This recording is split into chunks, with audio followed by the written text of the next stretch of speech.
From JBS Studios in Greater New York, this is the JBS News Update with Teisha Bader. I'm Teisha Bader with the JBS News Update for Thursday, October the 31st, 2024. 7 people in northern Israel were killed today in 2 separate rocket barrages from terror group Hezbollah in Lebanon. 5 of the victims were said to have been working in an apple orchard near the border town of Metula when a rocket hit this morning, killing 47-year-old Israeli, later named in the media as Omer Weinstein, and 4 foreign nationals whose names were not yet available as of the time of the taping of this newscast. Several hours later, 2 more people, reportedly a mother and her adult son, were killed while working in an olive grove outside of the Haifa suburb of Kiryat Ata. Several other people were also injured in today's attacks. The IDF continues to operate against Hezbollah, it wrote, to eliminate terrorists and destroy terrorist infrastructures. U.S. officials arrived in Israel today in an effort to find a diplomatic solution to the conflict with Hezbollah.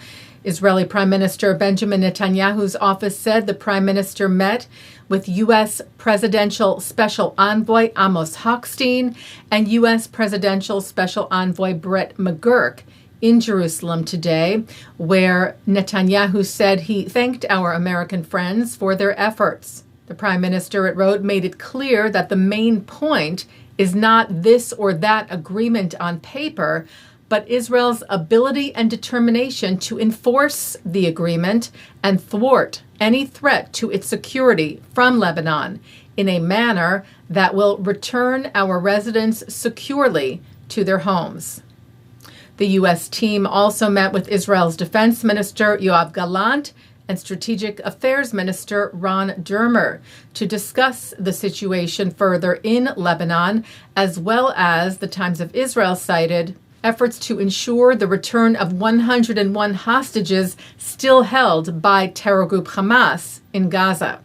Speaking this evening at an IDF officers course graduation ceremony, the Prime Minister addressed the battles with the terror groups, saying, "We are dismantling the axis of evil that we face with calculated blows.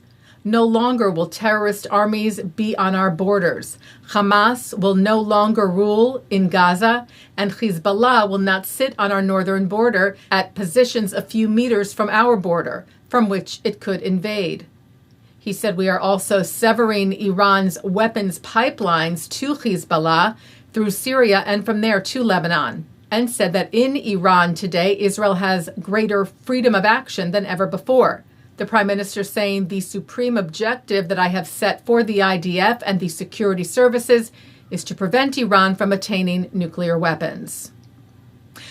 Championship boxer Floyd Mayweather was in Israel this week, his 3rd visit to the country since the October 7th Hamas massacre. Mayweather met with Prime Minister Netanyahu yesterday and also visited wounded IDF soldiers, widows and orphans of the Hamas atrocities, as well as with emergency healthcare workers to show them support.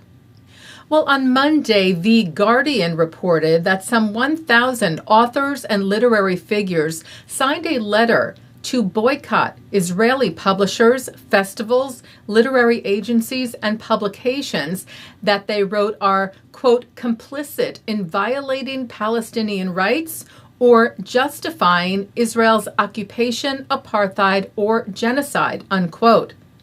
The letter, organized by the Palestine Festival of Literature. Well, Creative Community for Peace, or CCFP, issued its own letter in response to the boycott attempt. That letter now has over 1,000 signatures from figures in the literary and entertainment industries. It states, regardless of one's views on the current conflict, boycotts of creatives and creative institutions simply create more divisiveness and foment further hatred.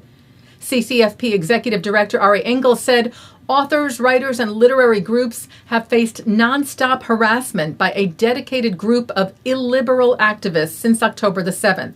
This is not just about Israeli authors. This is a coordinated campaign to bully and threaten anyone who refuses to condemn Israel, which targets Jews and their allies worldwide. Among the signatories of the CCFP letter, philosopher and author Bernard-Henri Lévy, who said boycotting Israeli writers, publishers, and festivals is pure anti-Semitism, and it's anti-democratic and dangerous. He said the goal of this boycott is the delegitimization of the only Jewish state in the world, Israel. It is a moral obscenity and must be firmly condemned by all free-thinking and democratic citizens of the world.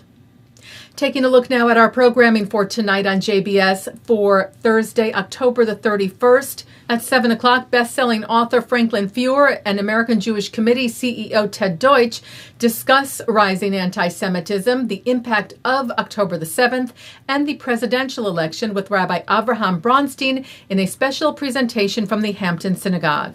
At 8 on Being Jewish with Jonah Platt, Jonah is joined by Emmy Award-winning political analyst, author, and civil rights activist Van Jones. At 9, it's a look at Jews in baseball. At 10, basketball player Tamir Goodman is on Rabbi on the Sidelines. And coming up next, an FIDF live briefing with Brigadier General in Reserve Nitzan Nuriel. And that's the JBS News Update for Thursday, October the 31st, 2024. I'm Teisha Bader. Am Yisrael Chai.